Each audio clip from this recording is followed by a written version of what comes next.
సంతానలేమితో బాధపడుతున్నారా? 899 రూపాయలకే fertility assessment package. వివరాలకి సంప్రదించండి.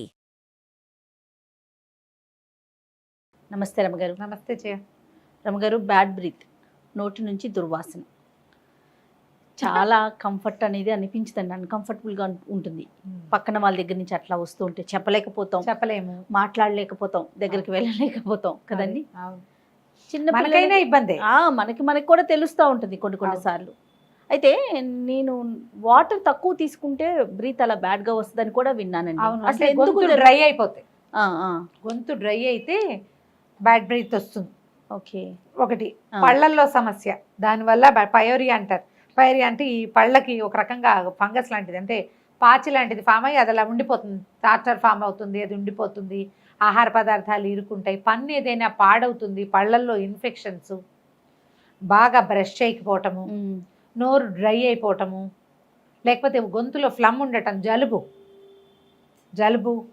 మన గొంతులో నుంచి మనకే బ్యాడ్ స్మెల్ వస్తుంటుంది ఒక్కొక్కసారి. జలుబు తాలూకు ఇన్ఫెక్షన్ లక్షణాలు, అవును, ఇలాంటివి ఏవో ఉంటాయి జయ సమస్యలు. సాధారణంగా ఏమనుకుంటా అంటే పళ్ళు బాగా బ్రష్ చేసుకోలేదని జనరల్గా పిల్లలకి 2 సార్లు బ్రష్ చేయించటము, తర్వాత నాలుగు గీయించటము, టంగ్ క్లీన్ చేసుకోరు. అవును, పిల్లలు కొంతమంది నాలుగు తెగుతుంది బాగా, అందుకని చేసుకోరు. అది కొంచెం కాస్త మంచివి సెలెక్ట్ చేసి పిల్లలు నాలుగు గీయటము, పొద్దున్నే కొంచెం కాస్త గొంతు బాగా క్లీన్ చేసుకోవటము, అట్లా అలవాటు చేయాలి.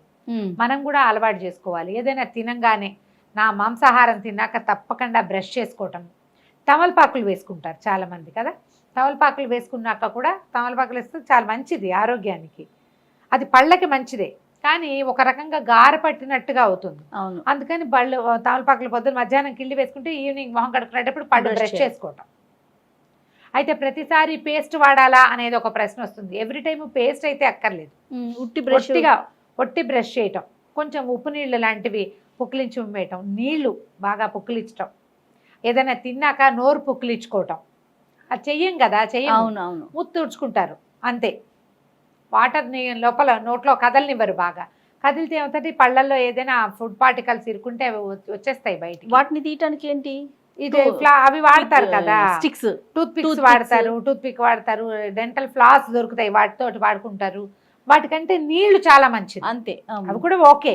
కానీ మనకి ప్రధానమైనది ఇది కదా, అలవాటు చేసుకోవాలి. అందుకని తరచుగా ఏదైనా తిన్నాక ఉల్లిపాయలు అవి తింటే ఆ ఉల్లిపాయల వాసన ఉండిపోతుంది, కదా. ఈ రైతాలు అవి తిన్నాం, బిర్యానీలు ఫ్రైడ్ రైస్లతోటి అది ఉండిపోతుంది. అవును, పచ్చి ఉల్లిపాయలతో ఏదైనా చేస్తే, లేదా ఈ రోటీలు అవి తిన్నప్పుడు ఒక ఉల్లిపాయ తింటూ ఉంటారు. ఉల్లిపాయలు అవి తిన్నప్పుడు తప్పకుండా లెమన్ జ్యూస్ తాగే అలవాటు చేసుకోండి, ఉల్లివాసన రాదు. ఓకే, నేను చేసే ఒక మెథడ్ చెప్తాను. తక్కువే నేను తింటాం కూడా, కానీ ఏదైనా ఇలా ఆయిలీ ఫుడ్ తిన్నప్పుడు నోరు వాసన వస్తుందన్న అనుమానం ఉన్నప్పుడు కూడా చేయొచ్చు. నిమ్మరసం ఒక చిన్న స్పూన్లో పిండేసేయండి, ఒక చిటికెడు ఉప్పేసి దాన్ని ఇలా కదపండి జాగ్రత్త. ఆ లెమన్ తీసుకోండి, పొట్టలోకి వెళ్ళిన ఆయిల్ కట్ అవుతుంది, తాగేయమంటారా? ఓకే, బాగుంటుంది. నీళ్ళల్లో వేసుకుంటే మీ ఇష్టం, నేను డైరెక్ట్గానే చేస్తా. కాకపోతే ఎవరో చెప్పారు పళ్ళ ఎనామిల్ పోతుందని, ఆ పులుపుకి పళ్ళ ఎనామిల్ పోతుంది. నాకు చాలా ఇష్టం direct lemon juice. Heavy food తర్వాత లెమన్ జ్యూస్ తీసుకోవాలనుకుంటాను నేను. ఈ ఉల్లిపాయలు అవి తిన్నవాళ్ళు కనుక నిమ్మరసం కనుక తీసుకుంటే నోరి వాసన సగం తగ్గిపోతుంది, నోటి వాసన తగ్గుతుంది. మరి పచ్చి ఉల్లిపాయలు తింటారు కదా, చాలా మందికి అలవాటు ఉంటుంది. పచ్చళ్ళల్లో ఏది మనం మిరపళ్ళ పచ్చడి, గోంగూర పచ్చడి తింటామా, దాంతో ఉల్లిపాయ నలుచుకుని తింటాం. పెరుగున్నెల్లో ఉల్లి ముక్కలు నలుచుకుని తినేవాళ్ళు కూడా ఉంటారు. కొంచెం ఈ సీజన్లో తక్కువ, చలికాలం అంత ఉల్లిపాయలు అంత ఎక్కువగా తినరు, కూరలు వేసుకుంటారు, కానీ పచ్చి ఉల్లిపాయలు తినరు. సీజన్ మారినప్పుడు ఎండాకాలం ఎక్కువ తింటాం మనం, చాలా మంది తింటారు కదా. నీకైనా అలవాటు ఉందా? తక్కువ, పచ్చి ఉల్లిపాయ తక్కువ రమ్మగారు. ఉల్లిపాయ పచ్చళ్ళు, ఉల్లిపాయ పెరుగు పచ్చళ్ళు అవి తింటారు. తిన్నప్పుడు ఈ బాధ ఉంటుంది. ఇలా చేసుకోవచ్చు. కాకపోతే రెగ్యులర్ బ్యాడ్ బ్రీత్కి మాత్రం తప్పకుండా ఒకసారి డెంటిస్ట్ని చూడాలి, ఈఎన్టీ స్పెషలిస్ట్ని కూడా చూడాలి. పళ్ళల్లో ఏమీ లేదు అంటే గొంతులో ఏముందో సమస్య. కొంతమందికి గొంతులో కూడా ఫుడ్ పార్టికల్స్ ఇరుక్కుని ఉండిపోతాయి, ఫ్లమ్ వల్ల కూడా వస్తుంది. ఏంటి చూస్తే నీకు కొంతమందికి పేరుకుని పోతుంది కదా. వీటికి ఏంటంటే హాట్ వాటర్ చాలా మంచి సమాధానంగా ఉంటుంది. ఫ్లమ్ ఎప్పుడు కూడా హాట్ వాటర్ తోటి తగ్గుతుంది. తరచుగా రాత్రి పడుకునేటప్పుడు వేడి నీళ్ళు తాగటం, మధ్యలో కూడా మనకి గొంతులో ఫ్లమ్ ఉంది, చికాగ్గా ఉందంటే నీళ్ళు తాగితే స్మెల్ రాకుండా ఒకటి ఉంటుంది. రెండోది ఏంటంటే ఫ్లమ్ కరిగిపోతుంది, తగ్గిపోతుంది. సైనసైటిస్ ఉన్న వాళ్ళు కూడా బ్యాడ్ బ్రీత్ ఉండేందుకు ఒక అవకాశం ఉందట. కానీ అందరికీ ఏమి ఉండదు, కొంతమందికే ఉంటుంది. ఉన్నవాళ్ళు ముందు ఒకసారి డెంటిస్ట్ని మాత్రం తప్పకుండా చూడండి. పళ్ళల్లో ఏం ప్రాబ్లం లేదు అని అనుకుంటే కనుక ఇది రెండోది అవ్వచ్చు. ఓకే. దీనికి ఏం చేస్తా అంటే చాలా మందికి అలవాటు ఒక లవంగా నోట్లో వేసుకోవటం, ఇలా ఏలక్కాయ వేసుకోవటం, లేదా పుదీనా వాటర్ ఒకటి తాగటం. పుదీనా నీళ్ళు కూడా. అవి ఎట్లా అంటే పుదీనాని ఒక 4-5 దళాల్లాగా కోసుకోవటము. బట్ నీళ్ళలో నుంచి గ్రీన్ కలర్ వస్తుంది. నీళ్ళు ఎక్కువసేపు పుక్కిలి పట్టండి, ఉంచుకుంటే ఫుడ్ నోరు క్లీన్ అయిపోతుంది. ఇది మంచి అలవాటు. తర్వాత పళ్ళల్లో కనుక సమస్య ఉంది అని మనకు అనిపిస్తే కనుక లవంగాల నీళ్లు కూడా, లవంగాలు ఒక 10-12 లవంగాలు ఒక అర గ్లాస్, ఒక గ్లాస్ నీళ్ళలో వేసి బాగా మరగనివ్వండి. అది కూడా కలర్ మారుతుంది, ఘాటు వస్తుంది నీళ్ళలో.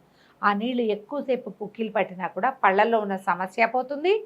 పేరుకుంటుంది కొంచెం గట్టిగా, దాన్ని ఫ్లేక్స్ లాగా పట్టేస్తుంది పళ్ళని, అది వదిలిపోతుంది. తర్వాత ఏమో వాసన కూడా తగ్గిపోతుంది. ఓకే. ఇవి ట్రై చేయాల్సిందే. ప్రధానమైనది ఏంటంటే 2 పూట్ల బ్రష్ చేసుకోండి. ఈ బ్రషింగ్లో కూడా చాలా మంచి మంచి వచ్చినాయి ఇప్పుడు ఆరోగ్యపరమైన. మనకి కచ్చికతో చేసినటువంటి పౌడర్స్ అవి దొరుకుతున్నాయి. కరక్కాయ పొడితో పళ్ళు తోముకోండి, ఉప్పుతో పళ్ళు తోముకోండి. ఆయుర్వేద వైద్యులు చాలామంది చెప్తున్నారు. పేస్ట్ల మీదే డిపెండ్ అవ్వక్కర్లా మనం. ఒకసారికి ఇట్లా మీరు అన్నట్టుగా ఆల్టర్నేటివ్ ఏదైనా ఆలోచిస్తే, ఆల్టర్నేటివ్ త్రిఫలాతో పళ్ళు తోముకోవటం, పసుపుతో ఉప్పు కలిపి పళ్ళు తోముకోవటం, అలాంటివి ఉన్నాయి రకరకాల మెథడ్స్. నేను అన్ని మెథడ్స్ ఏం చెప్పటం లేదు, బ్రౌజ్ చేయండి, మీకు తెలిసే ఉంటుంది. ఆల్టర్నేటివ్ మెథడ్స్ కూడా వాడుకోవచ్చు. ఓకే. పళ్ళు క్లీన్గా ఉండటానికి ఓ పూట అది ఓ పూట ఇది కూడా వాడుకోవచ్చు. పడుకునేటప్పుడు బ్రష్ చేసుకుని పడుకోండి. ఈ 2 సార్లు బ్రష్ చేయాల్సి వచ్చినా దీనికి పేస్ట్ వాడక్కర్లా మీరు. అవును. ఒట్టిగా బ్రష్ చేసుకుని బాగా నోరు పొక్కిలించుకుని కొంచెం మంచినీళ్ళు తాగి పడుకుంటే బాగుంటుంది. పళ్ళు శుభ్రంగా ఉంటాయి, పొద్దుట లేచేసరికి చికాకు ఉండదు. ఏదైనా మాంసాహారం తిన్నప్పుడు విధిగా బ్రష్ చేయటం అలవాటు చేసుకోండి. బ్రష్ చెయ్యము, పుక్కిలిచ్చండి బాగా కనీసం. అవును. హాట్ వాటర్ని అలవాటు చేసుకోవాలి. ఇప్పుడు అలవాటుతోగా ఇది పోతుంది. మనం ఎన్ని అలవాట్లు ఉన్నా మనకి ప్రాబ్లం వస్తుంది, నోట్లో వాసన వస్తుంది, పక్కన కంపానియన్స్ కంప్లైంట్ చేస్తారు నోరు వాసన వస్తుంది అంటే తప్పకుండా డాక్టర్ని చూడాలి. మంచినీళ్ళు మాత్రం కొంచెం కొంచెం తాగుతూ ఉండండి. ఎస్. నోరు డ్రై అయిపోతూ ఉంటుంది. నోరు డ్రై అయినప్పుడు కూడా మనకు అలా వాసన వస్తుంది. కొంచెం మంచినీళ్ళు తాగటం, కాసిన నీళ్ళు తాగి ఎవరితో మాట్లాడేటప్పుడు ఓ డ్రాప్ వాటర్ తాగి మాట్లాడితే గొంతు డ్రై అయిన నోరు గొంతంతా ఒకసారి క్లియర్ సెటిల్ అవుతుంది. ఆ తర్వాత ఇంకా వాసన రాదు. మనకి మనమే ఫీల్ అయ్యామనుకో అది పెద్ద ఇబ్బంది. అవును. పక్క వాళ్ళు ఫీల్ అవుతున్నారనుకో అది పరువు తక్కువగా ఉంటుంది. 2 ఇబ్బందులే కదా. మనకు మనమే నోట్లో వాసన వస్తుందంటే అది గొంతులోంచి వస్తున్నట్టు. థ్రోట్ ఇన్ఫెక్షన్ ఖచ్చితంగా కావన్నట్టు దానికి కారణం. డాక్టర్ని సంప్రదించినప్పుడు మామూలుగా ఏదో డాక్టర్ నాన్ కాల్ అయినా చూస్తూనే ఉంటారు ఇప్పుడు కదా. అప్పుడు డాక్టర్కి చెప్పండి బ్యాడ్ బ్రీత్ ఉంది నాకు అని. దానికి ఏదైనా ఒకటి చెప్తారు సొల్యూషన్. ఆ సొల్యూషన్ని ఫాలో అయిపోండి. రైట్. థ్యాంక్ యూ రమ్ గారు. నమస్తే. నమస్తే.